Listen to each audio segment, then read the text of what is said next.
100 से 200 कर्मी अहले सुबह से ही विरोध प्रदर्शन कर रहे हैं। आखिर क्या मांग है, क्या किस लिए विरोध कर रहे हैं, तमाम चीजें जानने के लिए हम एचई से पहुंचे हैं। इनसे हम जानेंगे कि आखिर क्या मांग है। 6 महीना हो गया, वेतन आप लोग को नहीं दिया गया है। ये कौन सी वेतन है और किस वेतन के लिए आप यहाँ पे आज तमाम जो कर्मी है यहाँ पे खड़े हैं और अपनी मांगों को लेकर लगातार नारेबाजी कर रहे हैं? देखिए, ये वेतन आपको बता दे रहे हैं कि सितंबर 23 से जनवरी 24 तक हम लोग प्लांट के अंदर में, ऑफिस के अंदर में पहले से जैसे काम कर रहे थे।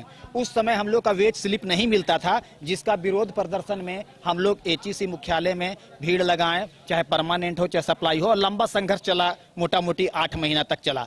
उस समय में कंपनी का स्थिति पूरा बैठ गई थी, तो हम लोग वेज स्लिप जो सुविधा था, वेतन था, उसको लेके गुहार लगा रहे थे। लेकिन आज का डेट में ईएसआई में जो हम लोग कंप्लेन किए कि हम लोग को सुपर स्पेशलिस्ट का लाभ नहीं मिल रहा है, उस पीरियड का आप पैसा लेके जमा कीजिएगा तो हमारा सुपर स्पेशलिस्ट का हमको लाभ मिलेगा, जिसमें एचईसी का कार्मिक प्रशासनिक बोले कि उस पीरियड में ये लोग काम ही नहीं किया है, ना हमारा टेंडर था, ना ये लोग काम किया है। जबकि ये बहाना मार रहे हैं हम अंदर काम किए हैं। अगर हम अंदर काम में नहीं रहते तो हमको सीआईएसएफ गेट के अंदर कैसे घुसने देता?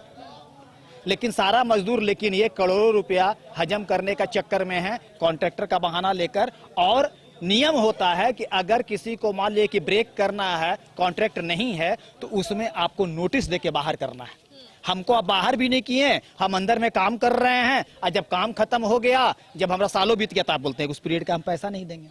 दूसरी चीज है कि अभी हम लोग पहले यहाँ का लोकल कॉन्ट्रैक्टर थे और अभी हम लोग एचईसी डायरेक्ट रखी है, इसलिए कि लोकल कॉन्ट्रैक्टर के साथ में इनको तालमेल नहीं बैठा, उनका पैसा नहीं दिए और उनका फाइन नहीं दिए, जिसके चलते वो लोग नहीं आए, जिसके चलते ये बाहरी एजेंसी को देना चाह रहे हैं। लेकिन बाहरी एजेंसी का मतलब है कि एचईसी अपनी समस्याओं से पल्ला झाड़ लेगा और बोलेगा कि आप उनके आदमी हैं, जिसका भी हम लोग विरोध प्रदर्शन कर रहे हैं कि हम बाहरी एजेंसी में नहीं जाएंगे, या जैसे काम कर रहे हैं उसी तरीका से काम करेंगे। नहीं तो यहाँ का लोकल कॉन्ट्रैक्टर जैसे पहले था उसको आप दीजिए।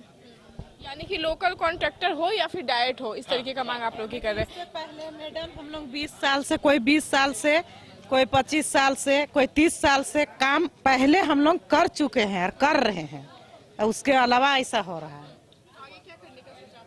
अब हम लोग तो कर ही रहे हैं। अब हम लोग का फांट कर रहे हैं, घर से बाहर निकालने के लिए खोज रहे हैं, तो बाहर नहीं ना निकलेंगे। हम लोग नौकरी कर रहे हैं यहाँ 20 साल से, कोई 25 साल से, कोई 30 साल से कर रहा है। अब बुजुर्ग हो गया करके, अभी हम लोग कहाँ बाहर निकलेंगे, कहाँ जाएंगे? अब जो वेतन आप लोग को 6 महीने से नहीं दी गई है, उस वेतन को लेकर आगे की क्या रणनीति होगी? देखिए, 6 महीना हम नहीं कहेंगे, मेरा नौकरी हो गया 22 साल यहाँ, ठीक है। 22 साल से हम सबसे पहले तो हम ये डिमांड कर रहे हैं कि 2023 में, सितंबर 2023 से लेके जनवरी 2024 तक उधर हम काम किए हैं और हमको कराया गया है काम, ठीक है, कराया गया। उसके बावजूद अभी कह रहे हैं कि 6 महीना, 4.5 महीना ये लोग ऑलरेडी ड्यूटी नहीं आए हैं, मतलब नौकरी करने नहीं आए हैं, ये अभी बोल रहे हैं हम लोग को।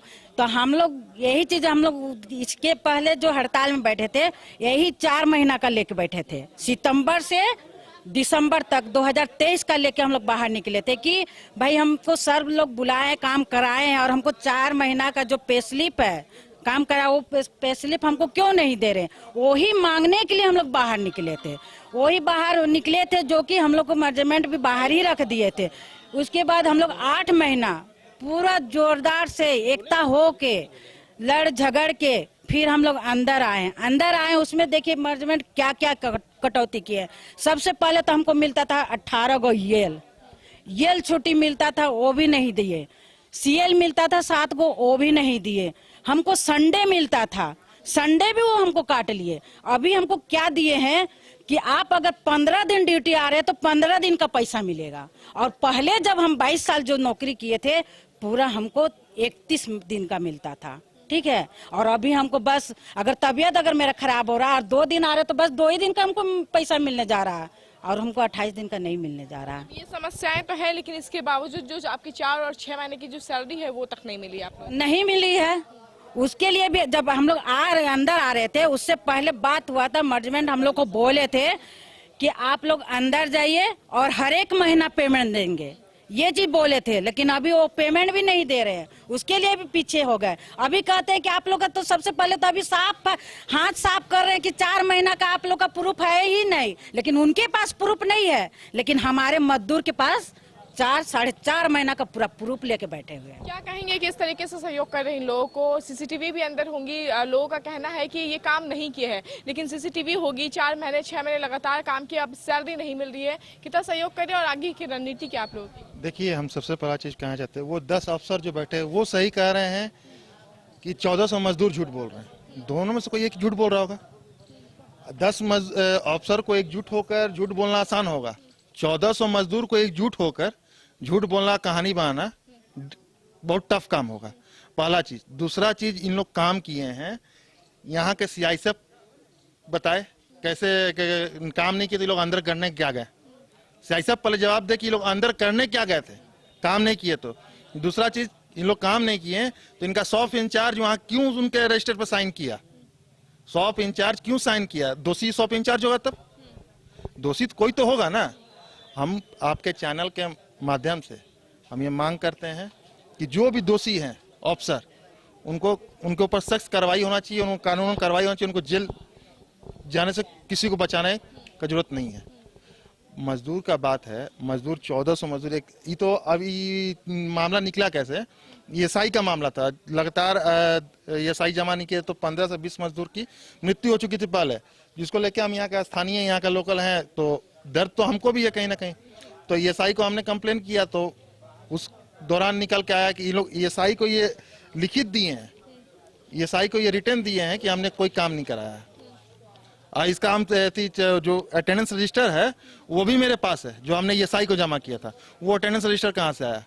दूसरी बात की, जो ईएसआई की तरफ से जो अफसर आते हैं, आपके चैनल के माध्यम से उनको आश्वस्त दिलाना चाहते हैं कि आप आइए, मजदूरों से मिलिए, मजदूर आपको एक एक एविडेंस देंगे, एक एक पुख्ता सबूत देंगे कि काम इन्होंने किस तरह किया, क्या क्या काम किया है, झाड़ी साफ किया कि जॉब बनाया है, कौन सा जॉब बनाया है, कहाँ डिस्पैच हुआ है, सारा चीज इन लोग एविडेंस के साथ में देंगे।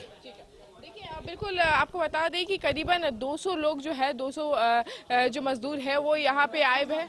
1400 मजदूर टोटल, देखिए लगभग 1400 मजदूर है और यहाँ पे जो उपस्थित है, हालांकि अभी 200 लोग आए हैं और ये लगातार मांग कर रहे हैं कि 6 महीने का जो वेतन है वो हमें दे दिया जाए और जिस तरीके से हम कार्य यहाँ पे कर रहे हैं उसी तरीके से कार्य हो, नया टेंडर ना हो और जो नए लोग हैं वो ना आए, ताकि हमारी नौकरी ना जाए। देखिए, मजदूर है और इस उम्मीद से आए थे कि नौकरी करेंगे, पैसे मिलेंगे। हालांकि बहुत पुराने मजदूर है, कोई 22 साल है, कोई 30 साल है, कोई 40 साल है, तो लगभग जितने भी मजदूर है वो काफी लंबे समय से यहाँ पे कार्य कर रहे हैं। अब देखने वाली बात होगी कि एचईसी इस पूरे मामले को लेकर क्या कुछ ठोस कदम उठाते हैं और इनकी जो सैलरी है, ये ऐसा क्या कुछ ठोस कदम उठाते हैं। अब जो इनकी सैलरी है, इनकी वेतन है, ये इन तक कब तक पहुंचती है? फिलहाल मुझे दीजिए इजाजत। कैमरा नूतन के साथ मैं Rani Gupta, news desk, Karachi. Rainbow river water park, unlimited fun. Rainbow की तरह यहाँ है रंग बिरंगे वाटर राइड्स जो करेंगे आपको रोमांचित। 30 feet thrilling family pool slide, cyclone tube slide, multilane slide, dark house slide करें एंजॉय। मल्टीप्ले स्टेशन में परिवार और दोस्तों के साथ करें मस्ती। ऑक्टोपस रेन डांस में एक्साइटमेंट का लीजिए सुपर डोज। बच्चों के लिए tots play area, Mickey Mouse jumping, wave pool. तो देर किस बात की, अनलिमिटेड फन के लिए है ना रेनबो रिवर वाटर पार्क। गोल जहां 27 वर्षों के सफर में 17,000 से भी अधिक छात्रों ने डॉक्टर एवं इंजीनियर बनकर भरे सफलता की ऊंची उड़ान, जहां साधारण छात्र भी असाधारण सफलता प्राप्त कर बना रहे इतिहास। दूरदर्शी शिक्षाविद श्री विपिन सिंह के मार्गदर्शन में मेडिकल एवं इंजीनियरिंग के लाखों छात्रों के लिए आशा की किरण के रूप में गोल्ड रिजल्ट फैक्ट्री। अगर आप देश के किसी भी कोने में रहते हैं, अगर आप पटना आना चाहते हैं और घर जैसे रहने और खाने का आनंद लेना चाहते हैं तो एक बार जरूर आए होटल डायमंटन। संपर्क करें 9572759746, 9031859981, 0612400153। एड्रेस अपोजिट विद्या संस्कार स्कूल, रंजन पथ, गोला रोड, बेली रोड, पटना 801503।